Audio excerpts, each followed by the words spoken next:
Salam dan bahagia. Perkenalkan, nama saya William Kirby Pratama Matawahad, NIM 2019-008-202. Saya mahasiswa dari Universitas Sarjana Wiyata Taman Siswa Yogyakarta. Pada video kali ini saya ingin menjelaskan materi tentang manajemen kinerja SDM berkelanjutan dan juga metode perhitungan KPI atau Key Performance Indicator. Oke, langsung saja pada materi yang pertama, yaitu tentang manajemen kinerja SDM berkelanjutan. Nah, apa yang dimaksud dengan manajemen kinerja SDM berkelanjutan? Manajemen kinerja SDM berkelanjutan itu merupakan suatu proses di mana seorang manajer dan karyawannya itu bekerja sama untuk merencanakan, memantau, dan kemudian meninjau kembali hasil kerja yang objektif atau sasaran kerja karyawannya agar mereka dapat memberikan kontribusi secara keseluruhan untuk organisasi atau perusahaan yang ingin dikembangkan. Nah, tujuan utama dari manajemen kinerja SDM berkelanjutan ini adalah untuk memberikan pengarahan yang baik terhadap manajer dan karyawan itu sendiri. Nah, tujuan untuk memberikan pengarahan dan perencanaan ini adalah agar karyawannya dapat mengetahui apa yang harus mereka capai, dengan siapa mereka harus bekerja sama, dan apa yang harus dilakukan untuk mencapai tujuan organisasi atau perusahaan tersebut. Nah, poin yang kedua di sini yaitu perbaikan tujuan dan rencana kerja dalam manajemen kinerja. Nah, jika suatu tuntutan pada suatu situasi itu berubah, maka perlu dilakukan penyesuaian dengan cara memperbaiki atau merubah tujuan dari rencana kerja tersebut. Nah, hal ini bisa dilakukan dengan beberapa tahap. Yang pertama itu membahas apa yang telah dikerjakan pegawai dan apa saja yang telah dicapai oleh para pegawai tersebut. Nah, langkah selanjutnya itu mengidentifikasikan setiap kekurangan yang ada dalam mencapai tujuan dan memenuhi kinerja yang standar.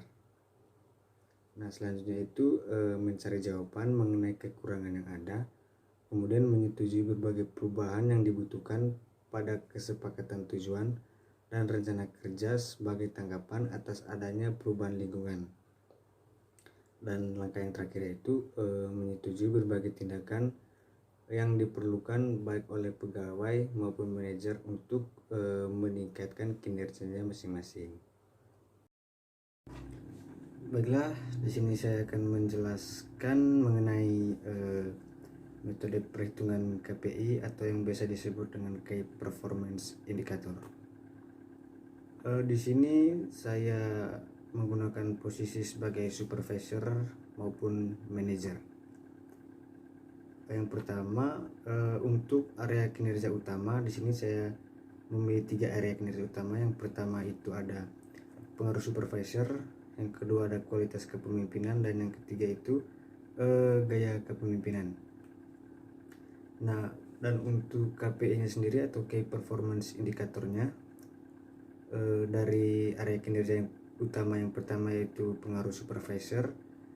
Di sini terdapat beberapa indikator, diantaranya rasa solid dan loyalitas. Yang kedua itu mempengaruhi.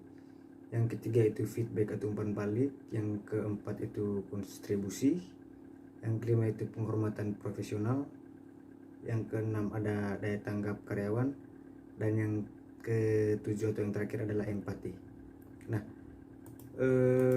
untuk indikator KPI yang pertama itu memiliki sifat maximize, atau arti dari maximize itu sendiri jika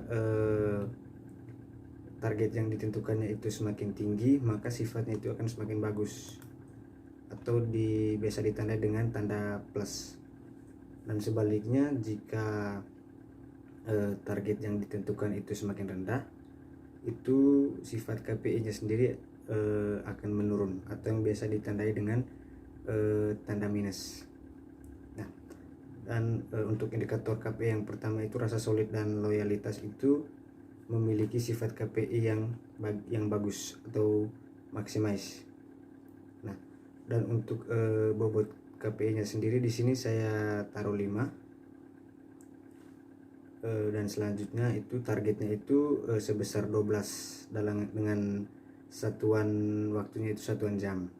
Nah, dan di sini juga sudah terdapat beberapa data terkini dari bulan Januari sampai dengan Juni. Dan untuk KPI dari rasa solid dan loyalitas ini, data terkini untuk bulan Januari sampai dengan Juni diantaranya itu untuk bulan Januari itu sebesar 8, untuk keduanya untuk bulan Februari itu sebesar 6, untuk bulan Maret itu 4, Aprilnya 4, Mei 6, dan untuk Juni sebesar 2. Nah, di sini untuk menentukan realisasi satu semesternya itu kita bisa menggunakan rumus Average ya. Jadi di sini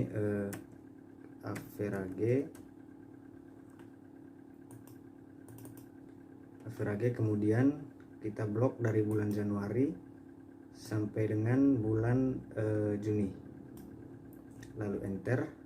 Nah, maka hasil yang didapat dari KPI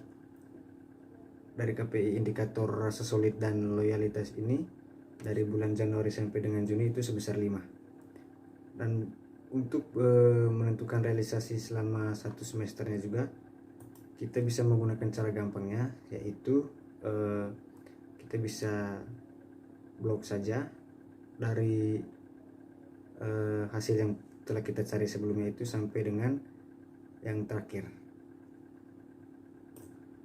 Nah, jadi untuk setiap indikatornya ini sudah memiliki realisasi selama kurang lebih satu semester ya teman-teman. Oke, selanjutnya setelah menghitung KPI dan juga realisasi selama satu semester, maka kita bisa menentukan skor dari KPI-nya itu sendiri berdasarkan sifat, bobot, dan juga targetnya tadi. Nah, sebelumnya beberapa data dari tabel pertama itu telah di-copy pada tabel scoring ini. Teman-teman bisa lihat di layar. Dan yang perlu kita cari bersama di sini adalah skor dan juga skor akhirnya saja. Dan untuk menentukan skor dari masing-masing indikator KPI ini, kita bisa menggunakan rumus berdasarkan sifat KPI-nya itu. Kalau sifatnya itu maximize, kita bisa menggunakan rumus realisasi dibagi dengan target dikali dengan 100, lalu enter. Maka hasilnya itu adalah 70,833. Dan untuk setiap indikator yang memiliki sifat KPI yang maximize, kita bisa copy saja yang memiliki sifat maximize saja, copy ke indikator kedua, indikator ketiga,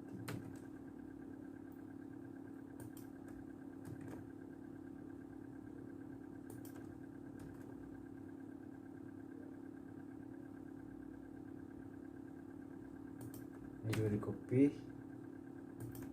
ini juga di copy.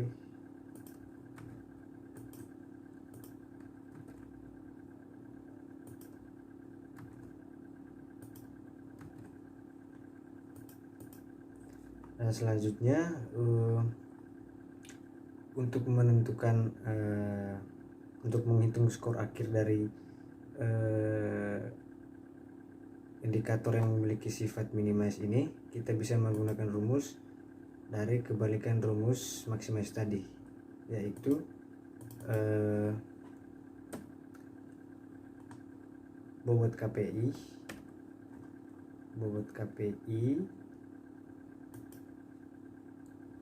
dibagi dengan realisasi selama 1 semester dikali dengan 100, lalu enter. Nah, maka hasil yang didapat itu sebesar 75. Maka kita copy ke indikator yang memiliki sifat yang sama juga.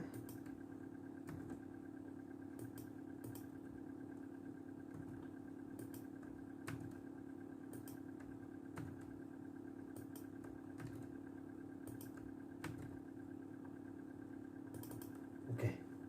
Setelah semua skor telah ditentukan, maka kita bisa menentukan skor akhir dari Key Performance Indicator atau KPI ini. Nah, rumus untuk menghitung skor akhirnya, kita bisa menggunakan rumus sum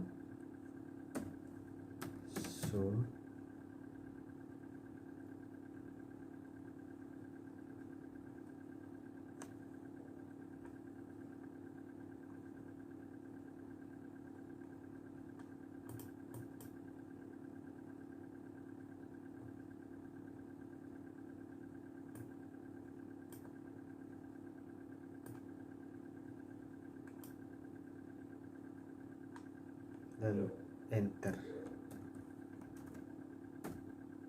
Oke, maka skor akhirnya itu sebesar 132,5. Maka kita blok saja dari atas sampai di bawah.